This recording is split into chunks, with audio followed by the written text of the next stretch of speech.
Okay, a very warm welcome to you. Welcome to the Networking Diaries.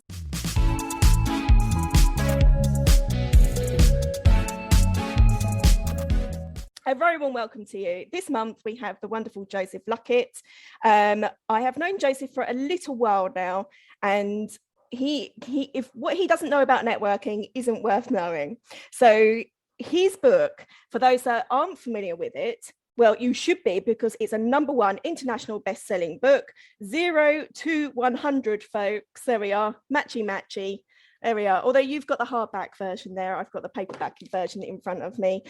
He is dialing in all the way from St. Charles, Missouri.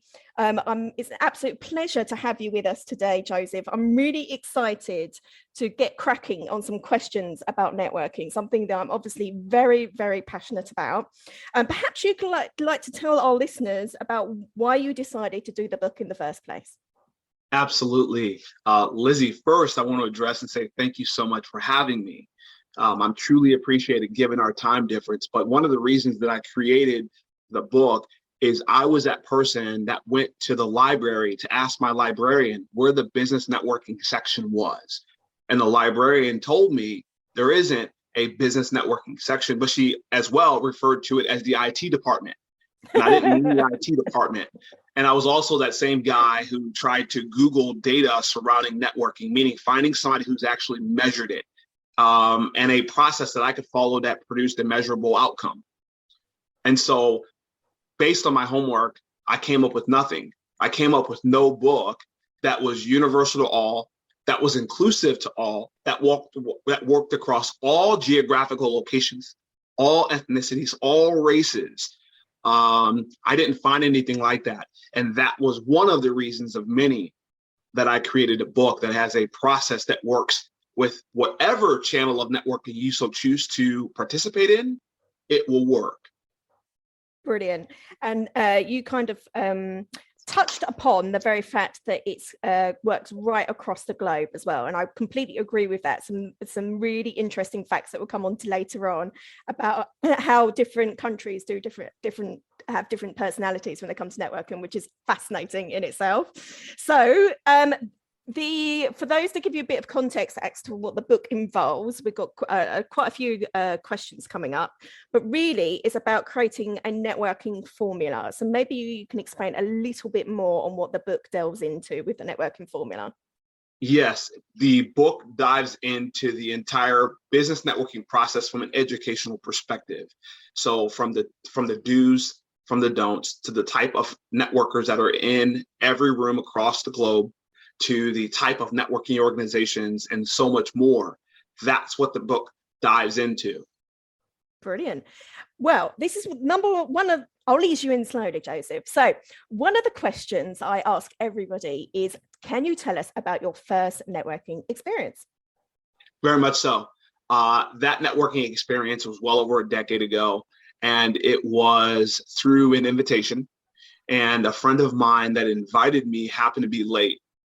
And I stood in line, and the people that were working the sign-in table were talking to every single person that approached the table. So I was that person that got up to the table to sign in, and the individuals that were working behind the table never spoke to me. And I was that same guy that sat between two other individuals who never spoke to me either. Weeks later, I found out that they weren't used to having African Americans or minorities attend their meetings. That was a phone call that I received. And every room that I walked into didn't look like me. And that also took me down the journey of going to the library, looking up that, and then Googling information surrounding that. That was my very first experience when it comes to networking. And I could not believe that this opportunity was in my backyard. And I thought that St. Charles, Missouri was the only community that had opportunities like this, kind of like living in Maine. You're privy to fresh lobster and seafood. I thought networking, just living here, that was one of the perks that you got just living here. Well, I'm sorry to hear that you had that experience.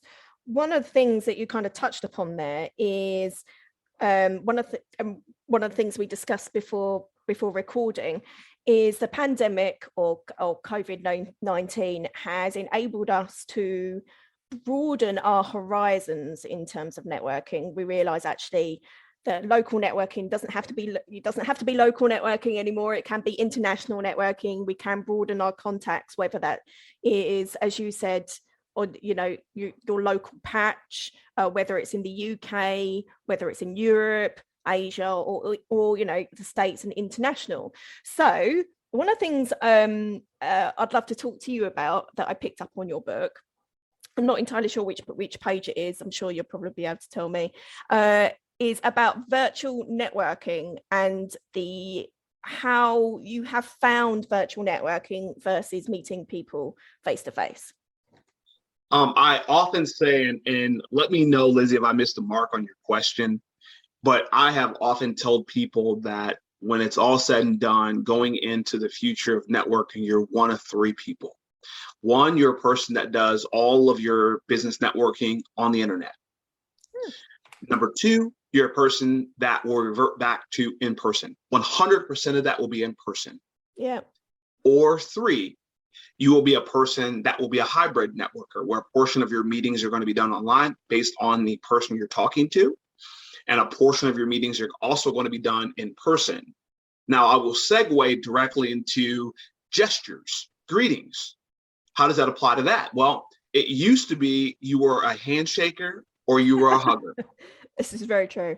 Pandemic happens. Now a person has become either a handshaker, a hugger, fist bump, elbow bump, or foot tap. Nice. So it's advanced in that respect, and that's not something that has a shelf life. That will be something moving forward that people will continuously do. And I'll also add to the hybrid piece, you could also be a telephonic person where you prefer most of your meetings over the phone versus in person or virtual, seeing a person's face. Yeah, I was gonna touch upon the hybrid element, because networking. So I run lots of different networking groups. I'm a Women in Business Network franchisee, where I have 8 face-to-face groups, and I've seen a real surge of people coming back to face-to-face. My business has grown by 20% in the last 2 weeks, which is massive. Yeah, huge. Yeah. Where everybody's just returned to face-to-face.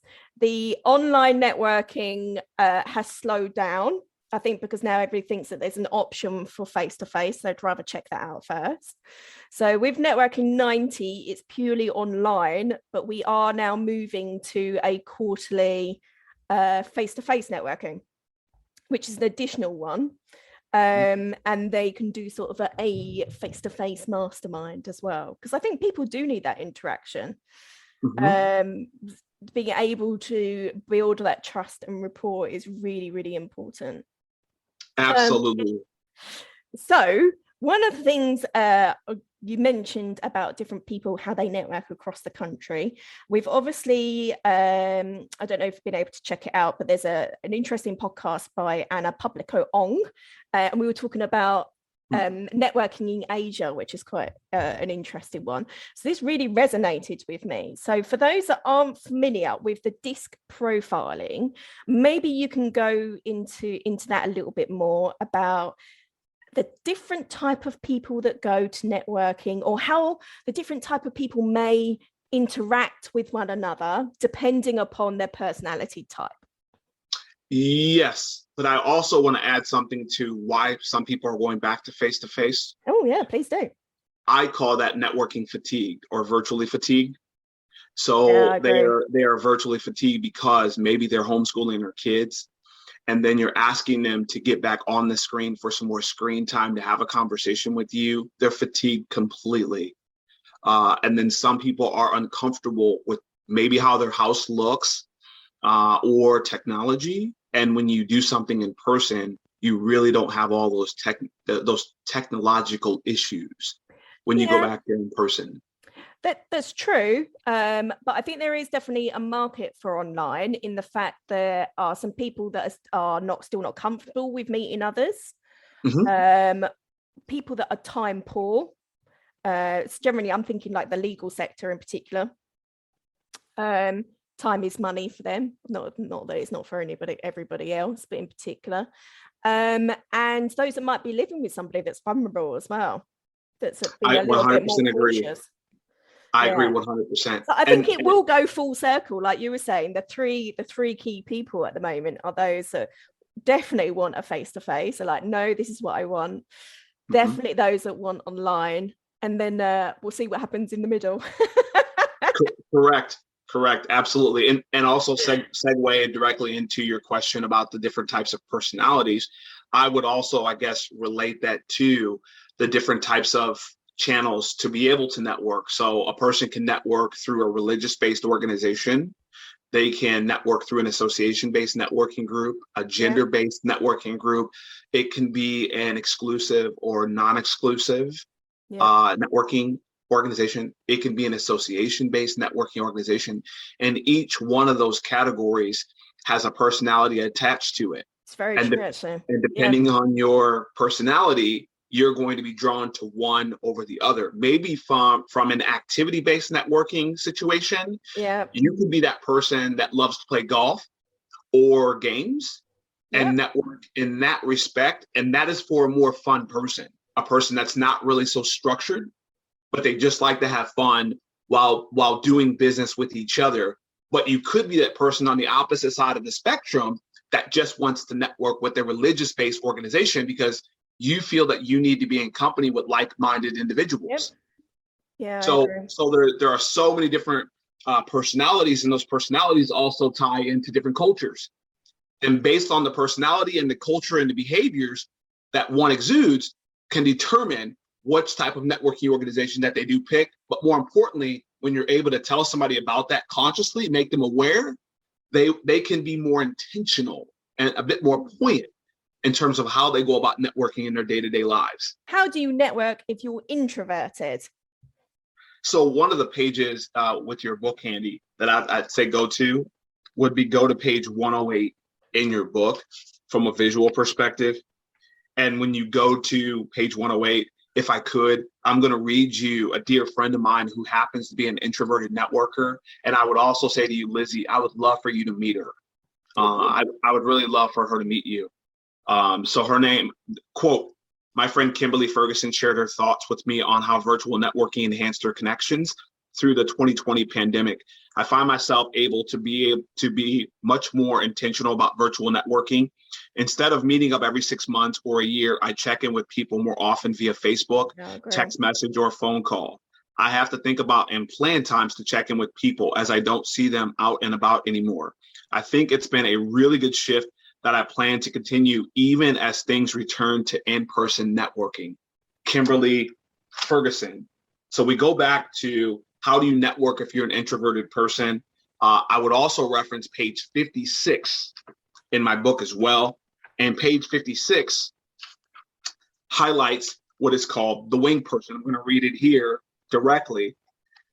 Tip, introverted, new to networking. To network more efficiently in person, take a wing person with you. Go to events with a friend, coworker, or referral partner and ask that person to introduce you to others. It helps ease the tension and you'll find yourself opening up more and more.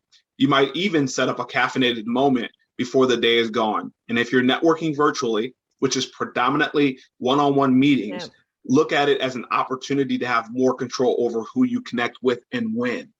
It's very true. One of the things that I try and do if I have a visitor coming along is to send them a handy top tips element. So I'll give them a structure of what's going to be happening at the meeting ahead of it, so they feel reassured that they're not sort of delving deep into the deep end, so to speak. What would you class yourself, Joseph? I would say that I'm an ambivert. We did an activity recently about ambiverts. They're the best salespeople. Did you know that? I did not know that. There we go. I'll send you a link. It's very good. Yeah, please. I'd love to see it or listen to it or watch it or what have you. But I'm an ambivert. I typically like to feel out a room if I'm going to the room in person. I like to see how people are actually connecting. I like to see, is there an overabundance of business cards being handed? Or is there an overabundance of genuine gestures and greetings? that are happening in that room. But more importantly, I like to see how the owner of that organization is interacting with their members. Are they busy mentally and not there presently? I like to watch all of those things take place when I go to some sort of in-person function. Getting back to the disc profiling, could you give us I know in your book you kind of go into a little bit more detail. Could you give us a little bit of an overview at all, so our listeners know what the difference is between a red, a blue, a green, and a yellow? What I find particularly interesting when it comes to networking is if you're a red, you're going to network very differently to somebody who's a blue and a green. Mm-hmm. There's two sides, and I think that I'll do an overarching answer to that, because there's a lot to unpackage with your question and those statistics that are there. I will tell you that DISC is the how, in terms of how somebody does something, and the motivator is the second side, why that person is doing what they're doing. Yeah. And under that overarching umbrella of the DISC and the motivator, the how and the why, you have these different colors, and these different colors highlight the different types of personalities and behaviors, and it's all backed by science. So you could have a person that is a high D. I don't want to mess up my languages why I am slow to go into the high D, low D, high I, low I. That is why I left it as a broad statement in that regard, so I don't mess up anything. If you can let me just stand clear in that regard. So I'm a high D with a bit of I, which is a yellow. So I'm very creative, but very driven and very direct. One of the things that I come across in different networking groups is those that are more of a planner or a bit more reserved, not necessarily an introvert, but those that are more of an S and a C. I've forgotten what S and C stands for now, Joseph. You're going to have to help me out.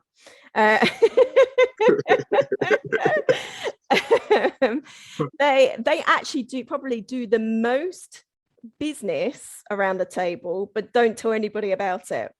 So when we ask for like who's past referrals, they won't automatically put their hand up, but actually behind the scenes, they're probably the ones that are doing the most work. Absolutely. But I also want to make sure that you express and we bring to the table, there's B2B and there's B2C. Yeah. And so those different types of people, the B2B is not a person that you would normally catch in the networking scene. Oh, really? Running. What I mean by that is the B2B person, business to business is what that stands for, and B2C, business to consumer. They are two different types of people, and they will go about different groups in that regard. One of the groups here that is a B2B specific group is highly male oriented. Yeah. Where I live here, I haven't seen a B2B that has more, from a ratio standpoint, that has more women than men over here. Yeah. Ooh, there we go. Yes.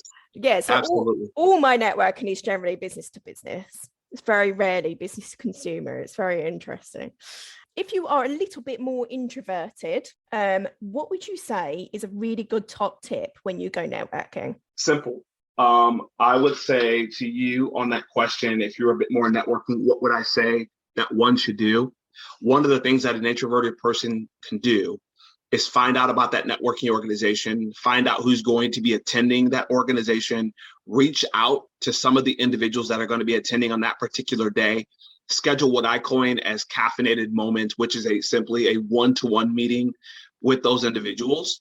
So on the exact day of the event, you have 3, 4, or 5 of those individuals you already met with previously at the event, but more importantly, they're in contact with you, which then therefore segues over to the wing person, because somebody out of that could be your wing person, and having that wing person there keeps that introverted in a very thriving state. Yeah. And I would also say to you in that same breath, virtual networking has shown to be a big strength for an introverted person, because it gives them full autonomy and full control, and they won't have anybody to make them feel uncomfortable.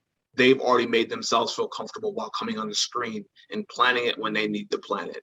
That is one of the most awesome things that the pandemic has showcased for an introverted networker. Joseph, I completely get where you're coming from. In fact, interestingly, some of my online groups, I asked, we did a sort of an introvert versus extrovert activity recently, and it was those that were on the online group would class themselves as more of an introvert than an extrovert. So it's really interesting that you brought that up. We've been speaking about things that we should do during networking. I would love for you to tell me 3 don'ts of networking. Wonderful. I'm going to reference page 151 in the book from a visual perspective. Yeah, go for and it. So when you look at the don'ts, one of the things I reference in this section is not wearing a name tag. Yeah. When you go to and the reason why I reference not wearing a name tag is the person is less engaged. They're busy trying to read your name tag versus the actual gesture, the handshake or the hug. Hi, my name is Phil. They're busy reading the name tag. Yeah. Go ahead. Particularly if you're a woman, it gets really annoying when someone just looks like they're reading your cleavage area as well. And you just echoed what I was going to say. Really? Absolutely. Yeah, so a woman wearing a name tag, from that perspective, you do have individuals that their mind could be a bit in the gutter. So if a woman has a name tag, you're busy reading that, which can therefore give out terrible signals and make the entire experience not only negative for that person, but negative for the entire room. Because if you're sitting down and you have to give an elevator pitch, and you may be sitting down next to the person that was looking at your chest, now you have a problem being comfortable trying to deliver something where you've been offended or it's a traumatic experience. So not wearing a name tag. Number 2, in the book, I'd recommend never adding somebody to your newsletter. Yeah, it's so true. Because some people think that adding somebody to their newsletter. Just ask, man. What's wrong? just ask, or better yet, lead with permission. Yeah, I agree. Lead with permission, because just because you add somebody to your newsletter, that's that person, that networker that is transactional. Yeah. And they only believe in the short-term game of networking. They don't believe in winning the game, which is relationship-based. Yeah, and your third one? And my third one, out of so many that I do have here, I would say don't share your website within your elevator pitch. Yeah, I agree with that too. Don't do that, because Google's your friend. Yeah. Don't share your website inside of the elevator pitch, because people are not going to write the entire URL down. But more importantly, it's showing somebody that you are a rushing type person. And I often tell people is you can't sprint a friendship. You can only marathon it. Yeah. In fact, that's one of the titles of one of my blogs there, Joseph, if you fancy it. Networking is not a sprint, it's a marathon. There we are. So in fact, that was the one key thing that I picked out from the book, actually, is the number of people that tell us your website. It's a given that you've got a website, really. So one of the things that is a don't for me is people that come along to the meeting and then feel that they have to prove that they are super connected and they have loads and loads of connections, which is fine. But then I ask, why on earth are you coming then if you're super connected and you have lots and lots of connections? Oh, I want to make sure I say this right to you. There's two sides here, two sides of many, but there's two that come to mind. One, when a person says that sometimes is an indicator in terms of the groups they've been in. They feel like it's a gloating contest. So they've never been a part of it. Yeah, I find it odd. I find it odd behavior to me. But they don't know it. They're the picture. No, you're the that's frame. very true. Correct. That's where we come in. We get the opportunity to be the frame to their picture. We get to consciously tell them that they don't have to do that any longer, because maybe the groups they were a part of was a gloating game. You had to say that. Yeah, that's true. So also a person that does have a lot of connections and that is in that room one of the biggest value adds that they have is it's now just a plug and play of warm introductions to people in the room. That's the key. So if I'm meeting with John, Sue, Mary, Bob, that's in that room, and I come with loads of connections, I get to not only learn about you and your motivations, your intentions, so on and so forth, but then again, I get to sift through my network of relationships that I've kindled over the years, and I get to just plug and play. Yeah. I get to plug and play twofold. I get to plug and play one to the networker that's in the room, and number two, I get to plug and play to the owner who owns the networking organization, because maybe they're missing something in their group from an industry perspective. They may lack the trades field. Yeah. And maybe I'm connected to those.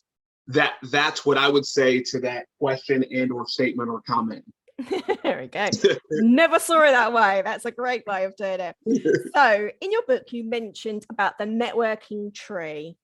This is something that I thought was particularly interesting. So maybe you can describe it a little bit better for us. I will describe it in the best way that I can, because that is a feature that's on the second piece of our business model. So the book is the first piece, and the book over time will roll out into 100 languages, including Braille. Wow. And then the second piece of the business model is going to be an entire social media platform and app that is fully patented and that solves all of the challenges in networking with the solution, which we call a feature. Brilliant. So, well, I'm glad I got my interview in first. that's where the networking tree, it attributes to one of the features that's going to be on the social media platform and app. Brilliant. Well, look, I ask everybody this question. Tell us your favorite networking story. Favorite networking story is me being in a coffee shop, sitting down with an individual. We're high-fiving, we're handshaking, we are laughing with each other, and an individual gets to the end of the meeting and says, "Joseph, I have something I need to tell you." I reply back with, "What?" And the individual says, "I don't do business with African-American people." And so I specifically, this is a true story, I specifically said, "That's totally okay, you're still loved." And this person stood up and gave me a hug and was crying on my shoulder. And that for the first time in their entire life, they never knew that African Americans weren't bad people. What they've been told their entire lives is that African Americans are incompetent. They're drug dealers, they're gangsters, they're threats, they take our women. That is what this individual was used to coming across. They don't articulate well. So meeting me was an entire paradigm shift. And number two, they never knew that there were African-American networkers in the networking space that could have some sort of empathy or be quite sympathetic to who they were and be understanding without being violent. That is one of my absolute best stories. Brilliant. Well, my networking story seems really boring now in comparison, I have to say. I think you might have trumped the best networking story so far. My networking story is about somebody coming in thinking it was a boozy lunchtime networking event and managed to knock the whole of the tea and coffee station down. in one go. Wow. She kind of pulled the tablecloth and the whole station came down. Yeah. Did you get any liquid on you, or did any liquid get No, we're very, very lucky from that point of view. I think the delegate had a few by that stage, despite it being a 12 o'clock lunch. And yeah, very, very fortunate from that point of view. But yeah, so that was my networking story for today. But as I can tell you, very much won the competition there. Being the networking guru that you are, if you had to give one piece of advice to somebody that is thinking about going to networking, new to networking, haven't done it before, what would you recommend? I would tell them to go into networking from a value add perspective, with thinking about the other person's goals, dreams, and aspirations first. And once you do that, then whatever it is that you're coming to the table needing and wanting will magically become a reality for you. That's what I would say. That's a brilliant golden nugget there. I love it. One-to-ones. Now, you mention caffeinated moments in your book, and that's because you work in the coffee industry. A good one-to-one. Now, for me, I find it really, really challenging doing one-to-ones. I keep it for my members only, and that's because I have 150 members, and that is a one-to-one every other day. In fact, it's more or less every working day. How can we make sure we aren't leaving a sour taste in someone's mouth when it comes to one-to-ones? I get asked a lot for one-to-ones, but they tend to be that people want them straight off the bat rather than kind of building relationship first and then a one-to-one. What's your view? I would simply say to you, one, let's address caffeinated moment. I went with that word, quote, caffeinated moment, because we didn't know who owns one-to-one or face-to-face. Oh. We never could find out who. Neither have I, quite frankly. I don't know. Yes. I mean, it's we never a one-on-one. Yeah. We never could find out who owns any of those words. So from a legal perspective, I wanted to create something that didn't have any sort of connotation tied to it. Caffeinated moment simply means you're caffeinated within that moment in time of meeting with John, Sue, or Mary. Caffeinated moment. So it's another addition to your face-to-face or one-to-one. We just call it caffeinated moment in that respect. When it comes to people asking you for one-to-one, one of the things I always tell people to stay away from is the word busy. There's 729 hours in a month. Yeah. And no one's busy. It's either you're busy or productive. I often tell people that busy is a colorful way of saying I'm unorganized and not good with managing my time. And if you use busy, John, that's wanting to have a one-to-one with you because you've used the word busy, he's then going to take his business elsewhere up the road with somebody who doesn't use that word.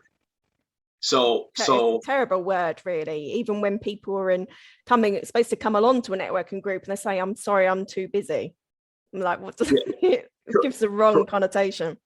Correct. So I would always take a one-to-one, but I would also let John or Sue know that we need to schedule this 90 days out. And by doing that, I then give them the reason why. Yeah. So they understand that they are important to me. So I always do it in that regard. And in a one-to-one, I often make sure that the person is leaving me, if we've gotten to that point, with some warm introductions that I can make for that person, not the business, the person first, the business is secondary to that. Yeah, I agree. One of the things that you mentioned on one-to-ones, and I absolutely loved it, was your business dating analogy. So how does this translate to networking? You'd find it quite humorous. That word came up from a buddy of mine. In my book, his name is Jeff Earhart. So the time that we were having a meeting with each other was the day that we both came up with that. If you go to page 154 in your book, that is Jeff Earhart. So that exact same day, we both came up with that word, and then I asked his permission for putting that in here. Business dating, where two people get together with no intention of making introductions or passing referrals, you might as well just say you wanted to take a 1-hour lunch break. I agree with that. So I often tell people, don't be a business date for somebody. That's not something else that they need. No, that's it. Yeah, I love that analogy because I have met a few people like that, I have to say. There we are. Yeah, so I was going to say that you've had lots of different reviews on your book, which is fantastic. Maybe you can tell us a little bit more about where we can get our mitts on one of these lovely books.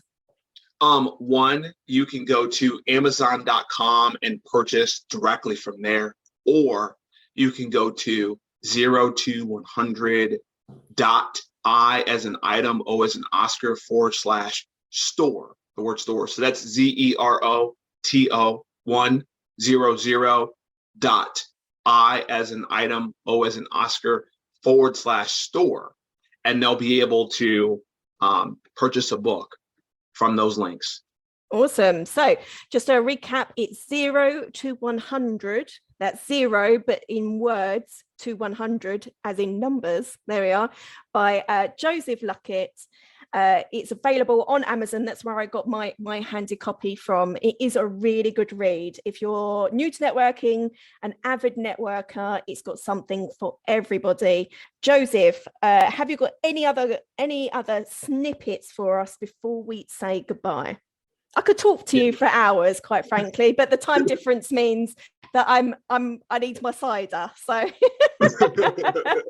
whereas you're on lunchtime, I'm ready for my dinner.